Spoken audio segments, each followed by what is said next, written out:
امام ابو حنیفہ Islamic channel کو subscribe, like اور شیئر کریں۔ 46 آیت نمبر 46 وبینہما حجاب وعلی الاعراف رجال یعرفون کلا بسیماہم ونادوا اصحاب الجنہ ان سلام علیکم لم يدخلوها وهم یطمعون۔ وبینہما اور ان دونوں کے درمیان حجاب ہوگا، پارٹیشن ہوگا۔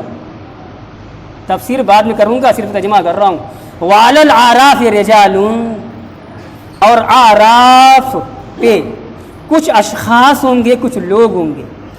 یعرفون کلا بسیماہم، اور ہر ایک کو پہچان لیں گے اعراف والے، بسیماہم ان کی علامتوں سے، ان کی نشانیوں سے پہچان لیں گے۔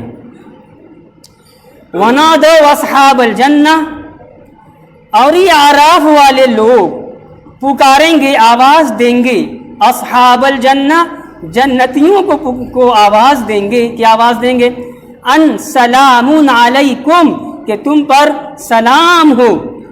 لم يدخلوها وهم یطمعون، وہ یعنی اعراف والے جنت میں داخل نہیں ہوں گے، وهم یطمعون، حالانکہ وہ لالچ میں ہوں گے داخل ہونے کے۔ ہاں، وبینہما حجاب، ان دونوں کے درمیان حجاب ہوگا، آڑ ہوگا، پردہ ہوگا، دیوار ہوگی۔ تفسیر، حجاب ہوگا دونوں کے درمیان۔ پہلے یہی پوائنٹ نکالا، کن دونوں کے درمیان؟ تو کہتے ہیں جنت اور جہنم کے درمیان، یہ ایک تفسیر ہو گئی۔ دوسری تفسیر ہے جنتیوں اور دوزخیوں کے درمیان۔ یار لفظ بدل گیا، معنی تو وہی ہے۔ جب جنت اور دوزخ کے درمیان حجاب ہوگا تو جو لوگ جنت میں ہوں گے یا ادھر جو لوگ جہنم میں ہوں گے تو دونوں کے درمیان حجاب ہو گیا۔ بات تو وہی ہوئی، الفاظ بدلے ہیں، مفہوم دونوں تفسیر کا وہی ہے۔ یعنی بین الجنت والنار وقیل بین اہل النار حجاب، کہ یہ حجاب کیا ہے؟ یہ واقعی دیوار ہوگی یا کپڑے کا پردہ ہوگا؟ کیا ہوگا یہ؟ تفسیر سنو، کہتے ہیں وہ السور الذی ذکر اللہ فی قولہ فضرب بینہ بسور لہ باب، یہ آیت ہے۔ تو دوسری آیت میں یہ قرآن کے دوسری جگہ میں، دوسری سورہ میں، دوسری آیت میں یہ ٹکڑا ہے، یہ فضرب بینہ بسور لہ باب۔ تو ان دونوں کے درمیان یعنی جنتی اور دوزخیوں کے درمیان یا پھر جنت اور دوزخ کے درمیان پردہ کر دیا جائے گا۔ اب یہ پردہ کیسا ہوگا؟ قرآن نے وہاں، یہاں نہیں، جو میں سلسلہ چلا رہا ہوں سورہ اعراف کا، یہاں نہیں، وہاں پہ کیا ہوگا؟ بسورن، سور کہتے ہیں فصیل شہر۔ اب فصیل کا مطلب یہی ہوا کہ بہت اونچی دیوار ہو، بہت لمبی ہو، بڑی موٹی ہو، سمجھے؟ وہ عام گھروں کی دیوار نہیں کہ چھوٹی سی پتلی سی۔ تو فصیل کہتے ہیں وہ سور، یہ وہ فصیل ہے جس کا تذکرہ اللہ تبارک و تعالی نے دوسری آیت کے اندر کیا ہے، اور دوسری آیت کا جز اڑا کے دے دیا، فَضُرِبَ بَيْنَهُمْ بِسُورٍ لَهُ بَابٍ۔ تو جنت اور دوزخ کے درمیان قائم کر دی جائے گی فصیل، اور آگے ہے لہو باب، ایسی فصیل ہوگی کہ اس کا دروازہ بھی ہوگا، گیٹ بھی ہوگا۔ ٹھیک ہے، اب آگے بڑھیے۔ وَعَلَى الْأَعْرَافِ رِجَالٌ، اور اعراف پہ کچھ اشخاص ہوں گے۔ رجل مانے مرد، آدمی، رجل اس کی جمع رجال ہے، کچھ لوگ ہوں گے۔ اب وہ کیسے لوگ ہوں گے؟ اب پہلی بات یہ اعراف کیا ہے تو کہتے ہیں وہی فصیل، وہ کوئی چھوٹی فصیل نہیں ہوگی بھائی، بہت بڑی فصیل ہوگی، اتنی بڑی فصیل ہوگی کہ اس پہ کچھ لوگ ہوں گے۔ اور وہ کیسے لوگ ہوں گے؟ یہ اصحاب اعراف، اہل اعراف ہیں کیا؟ 6 قول بیان کیا ہے۔ تو میں شروع میں کہا تھا کہ شاید آپ میں سے کسی نے یہ واقعہ نہ سنا ہو۔ تو کہتے ہیں پہلی تفسیر، ہم قوم استوت حسناتہم وسیئاتہم وقصرت بہم سیئاتہم عن الجنہ وتجاوزت بہم حسناتہم عن النار۔ عربی عبارت میں نے امام بغوی کی جو پیش کی، اس کا خلاصہ یہ ہے کہ اعراف وہ لوگ ہوں گے، آراف پہ وہ لوگ ہوں گے دنیا میں جن کی نیکیاں اور جن کے گناہ برابر رہیں گے۔ نیکی ایمان والے ہوں گے، مگر نیکی اور بدی گناہ برابر۔ جب میزان عمل ہوگا تو دونوں پلہ برابر ہوگا، کوئی ایک نیچے اوپر نہیں جائے گا۔ جب برابر ہوگا ان کو ڈال دو، یہ آراف پہ جائیں، ابھی بعد میں فیصلہ ہوگا کیا ہوگا۔ یہ نہ جہنم میں جائیں گے نہ جنت میں جائیں گے، یہ آراف پہ بھیجو ان کو، فرشتوں لے ان کو آراف پہ لے جاؤ۔ ایک تفسیر ہو گئی، ٹھیک، یہ آراف کا مطلب یہ ہے۔ دوسری تفسیر یہ کی ہے، شرحبیل بن سعد رحمۃ اللہ نے کی ہے، کہتے ہیں اصحاب الاعراف، آراف والے کون ہوں گے؟ قوم خرجوا فی الغزو بغیر اذن آبائہم، یہ وہ مجاہدین ہوں گے دنیا میں جنہوں نے اسلام کے تحفظ کے لیے، اسلام کی بقا کے لیے، اسلام کی اشاعت کے لیے جہاد کیا ہوگا، اور جہاد میں وہ شہید ہوں گے، مگر صورتحال یہ ہوگی کہ یہ جہاد میں نکلیں گے اپنی اماں اپنی ابا کی اجازت کے بغیر۔ غور کرو مسلمانوں، ماں باپ کے حقوق، ماں باپ کا مرتبہ۔ ایک مجاہد ہے، شہید ہو رہا ہے، کم درجہ ہے۔ قرآن نے کہا شہید مردہ نہیں ہے، شہید کو مردہ مت کہو۔ دوسرے مقام پہ کہا کہ شہید کو مردہ سوچو بھی مت۔ بڑے فضائل، یہ فضائل وہ فضائل، میدان محشر شہید کو گھسنے نہیں دیا جائے گا، ویسے ہی آئے گا، خون بہتا ہوا ہوگا، اور خون کا رنگ تو وہی ہوگا لال جو دنیا میں ہوتا ہے۔ بخاری کی روایت ہے، اللون لون الدم والریح والریح المسک، رنگ کلر تو خون کا لال ہوگا، مگر اس سے مشک و زعفران کی خوشبو پھوٹتی ہوئی ہوگی، مشک و زعفران کی خوشبو پھوٹتی ہوئی ہوگی، دور دور تک گمک مہک کا عالم ہوگا۔ ارے باپ، بڑے فضائل، بڑے مناقب شہید کے، مگر واہ رے ماں باپ کا مقام کہ ماں باپ کی اجازت کے بغیر، اجازت نہیں نکل گیا، شہید بھی ہو گیا، تو پھر کیا ہوگا؟ جنت میں نہیں جائے گا، ڈال دو ان کو آراف پہ، فصیل پہ لے جائیں ان کو، وہ فصیل پہ چڑھا دیے جائیں گے۔ دو تفسیر کیا اصحاب آراف کی۔ تیسری تفسیر کیا کی؟ تیسری تفسیر کی انہم اقوام رضی عنہم احد الابوین دون الاخر، آراف والے یہ وہ لوگ ہوں گے کہ دنیا میں نیک تو رہیں گے، ایمان والے ہیں، وہ نیک ہے، مگر معاملہ یہ ہوگا ابا اماں میں سے کسی ایک کی طرف سٹ گئے، اپنی زبان میں کہہ رہا ہوں، سٹ گئے، اماں کی طرف ہو گئے تو ابا کو ناراض کر دیا، ابا کی طرف ہو گئے تو اماں ناراض ہو گئیں۔ اور ہونا چاہیے ایک اولاد کے لیے کہ ماں کو بھی راضی رکھے، باپ کو بھی راضی رکھے، تبھی تو اچھی اولاد ہے، نیکوکار ہے۔ مگر سیاست سے کام لیا لڑکے نے، یا تو اماں کی طرف ہو گئے یا ابا کی طرف، سمجھ گئے؟ تو ایسے مسلمان نیکیاں ہوں گی مگر روک دیے جائیں گے، روکو، لے جاؤ، ڈالو فصیل پر۔ تین تفسیر کی آراف کی، آراف والے کی۔ چوتھی تفسیر کیا کی ہے؟ اچھا پہلے بتا دیں آپ کو یہیں پہ روک کر کے، تفسیر کوئی بھی ہو اور ایک تفسیر تو آئے گی بڑی اعلیٰ کہ نہیں یہ سب بات نہیں ہے، آراف پہ تو انبیاء ہوں گے، مرسلین ہوں گے، ٹھیک ہے، وہ بعد میں۔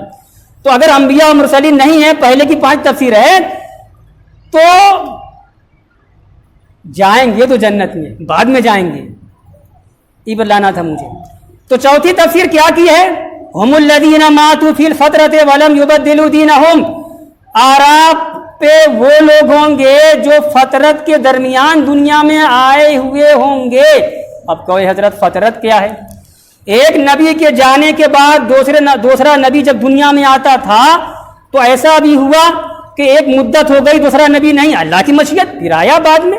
مثال کے طور پر ہمارے آقا اور ہمارے آقا سے پہلے بقیہ سارے کے بعد میں عیسیٰ علیہ السلام۔ تو عیسیٰ علیہ السلام جب دنیا سے چلے گئے تو 571 سال کا زمانہ نہیں گزرا تھا، 650 سال ہو گئے، کوئی دنیا میں آیا نہیں تھا۔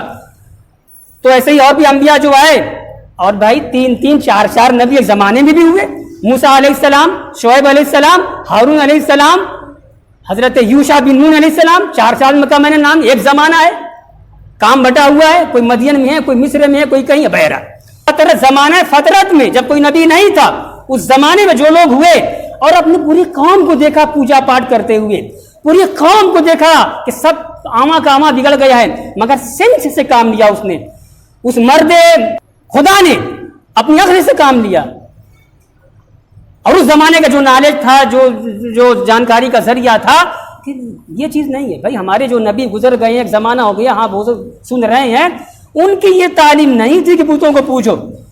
تو وہی کہہ رہے ہیں چوتھی تفسیر میں کہ یہ اصحاب اعراف سے وہ لوگ مراد ہیں جو زمانے فطرت میں ہوئے، اور زمانے فطرت میں ہونے کے باوجود اپنی قوم کو بگڑا ہوا دیکھنے کے باوجود لم یبدلوا دینہم، اپنے دین کو انہوں نے بدلا نہیں، اپنے طور پر اللہ کو مانتے رہے. تو وہ لوگ ہیں کہ ان کو بھی وہیں ڈال دو، بعد میں ہم تو فیصلہ کریں گے ہی جنت میں جانے کا. 4 تفسیر ہوئی اہل اعراف کی. 5ویں تفسیر کر رہے ہیں ہم اطفال المشرکین، مشرکوں، دنیا میں مشرکین کے جو بچے ہیں جو چھوٹے سے چھوٹے ہوتے ہیں، معصوم ہوتے ہیں، مر جاتے ہیں، ان کا کیا ہوگا؟ وہ تو بڑے ہوئے ہی نہیں، ان کو بھی وہی ہوں گے وہاں، کہاں؟ اعراف فصیل پہ. 5 تفسیر. 6ٹھی تفسیر کہتے ہم وقال الحسن، حضرت امام حسن رضی علیہ السلام و رضی اللہ تعالی عنہ نے کہا. 6ٹھی تفسیر ہے اصحاب اعراف سے مراد کون لوگ ہیں؟ ہم اہل الفضل من المؤمنین علو علی الاعراف فیطلعون علی اہل الجنہ واہل النار جمیعا. کہہ رہے ہیں اصحاب اعراف سے وہ ایمان والے مراد ہیں جو اہل فضل ہوں گے، فضیلت والے ہوں گے، اچھے ہوں گے، وہ اللہ کی کچھ مشیت ہوگی وہی سب چڑھ جائیں گے. بہت 1-2 لوگ نہیں ہوں گے، بے شمار لوگ ہوں گے، وہ لوگ چڑھ جائیں گے وہی فصیل پر. جب چڑھ جائیں گے تو اتنی اونچی ہوگی، ایک طرف جنت ہے، ایک طرف جہنم ہے. ایسا نہیں ہے کہ بالکل بغل بغل میں ہے، کافی فاصلہ ہوگا، وہ فصیل بہت بڑی موٹی ہوگی. ادھر دیکھیں گے تو جنتیوں کو دیکھیں گے، ادھر دیکھیں گے جہنمیوں کو دیکھیں گے، تو وہی لوگ مراد ہیں. جنتیوں کو دیکھیں گے سلام پیش کریں گے، ادھر جب دیکھیں گے کہیں گے یا اللہ مجھے ہم لوگوں کو بچا لے ان لوگوں کے انجام سے. 6 تفسیر کی میں نے 6 کا تذکرہ کر دیا. 7ویں تفسیر جو امام قرطبی رحمۃ اللہ علیہ نے، قرطبہ جو اندلس میں جس کو اسپین ہم کہتے ہیں، امام قرطبی رحمۃ اللہ علیہ نے 7ویں تفسیر میں لکھا ہے کہ اصحاب اہل اعراف یہ سب دنیا میں جو ناجائز حرام کی جو اولاد ہوتی ہے وہ اس پر ہوگی. سب تفسیر برحق ہے، سمجھ گئے؟ اچھا، ایک تفسیر جو میں نے کہا تھا کہ 6ویں یہ بیان کریں گے، تو 6ویں میں انہوں نے دوسری بات بیان کی، میں نے رکھ دی. اب وہ ہو گئی 8ویں تفسیر. 7ویں میں نے قرطبی کے حوالے سے بیان کی، اب 8ویں تفسیر وہ بھی قرطبی ہی میں یہاں پہ نہیں ہے. وہ کیا ہے جو میں نے بیچ میں رکھ دیا تھا کہ اہل اعراف کوئی معمولی لوگ نہیں، معمولی ایمان والے نہیں، یہ انبیاء ہوں گے، انبیاء مرسلین ہوں گے. جب انبیاء مرسلین ہوں گے تو پھر یہ جو بیچ میں سمجھایا گیا ہے کہ ادھر دیکھیں گے تو کہیں گے کہ جنتیوں سلام ہو، ادھر دیکھیں گے تو کہیں گے یا اے اللہ جہنمیوں کے انجام سے میں بچا، وہ تو پہلے وہی بچائے ہیں، پھر وہ کیوں کہیں گے؟ سمجھ گئے؟ اور یہ سارے لوگ، یہ جو اہل اعراف ہوں گے وہ جنتیوں کو پہچانیں گے، جہنمیوں کو ایک ایک کو پہچانیں گے. دنیا میں ملاقات نہیں ہوئی تھی مگر وہاں علامتوں سے جان جائیں گے. وہ علامتیں کیا ہیں؟ وجوہ یومئذ ناظرہ الی ربہا ناظرہ. قرآن نے منظر کشی دوسرے مقام پہ کر دی ہے کہ جنتیوں کے چہرے حشاش بشاش ہوں گے، جنتیوں کے چہرے روشن ہوں گے، درخشاں ہوں گے، نور پیشانی سے پھوٹتا ہوا ہوگا. تو سارے اہل محشر جان جائیں گے، عام اہل محشر بھی جان جائیں گے یہ ایمان والے لوگ ہیں. جب سب لوگ جان جائیں گے تو پہلے تو انبیاء مرسلین جان جائیں گے کہ یہ ایمان والا ہے، اور دوزخیوں کو جان جائیں گے، آنکھیں سیاہ، چہرے سیاہ ہوں گے، آنکھیں گھومی ہوں گی. یہ سب علامات جو پہلے میں بیان کر چکا ہوں سے جان جائیں. اور آگے والا جملہ ہے لم يدخلوها وهم يطمعون. اور اصحاب اعراف اس وقت تک، جب تک کی بات آیت میں بیان ہوئی ہے، اس وقت تک اہل اعراف فصیل والے فصیل ہی پر اونچائی پر ہوں گے، فصیل پر، اور اس وقت تک جنت میں داخل نہیں ہوئے ہوں گے. وہم یطمعون، حالانکہ وہ جنت میں جانے کے خواہاں ہوں گے، ان کے دل میں لالچ ہوگا کہ ہم لوگ بھی جنت میں جائیں. آخر کار اللہ تبارک و تعالیٰ کا حکم ہوگا، جب سب ہو ہوا جائے گا، جاؤ تم لوگ بھی جنت میں جاؤ. وہم یطمعون، حالانکہ انہیں طمع ہوگی، انہیں لالچ ہوگا، خواہش ہوگی. بڑی اچھی تفسیر کی ابو العالیہ ایک مفسر رحمۃ اللہ علیہ، انہوں نے کہا کہ جس قوم کے اندر اللہ تبارک و تعالی حصول جنت کا لالچ پیدا کر دے، جنت میں جانے کی خواہش پیدا کر دے جن قوم کے دلوں میں، تو ظاہر سی بات ہے پھر ایسی راہ ہموار ہو جائے گی، اگر اس کا اشتیاق، اس کا جذبہ صادق ہوگا، صحیح ہوگا، سچا ہوگا، مخلص ہوگا، اللہ تعالیٰ راستہ پیدا کر دے گا، پھر اپنی رحمت سے انہیں جنت میں داخل بھی کر دے گا۔ تو اہل اعراف جنت میں ابھی الآخر داخل کر دیے جائیں گے۔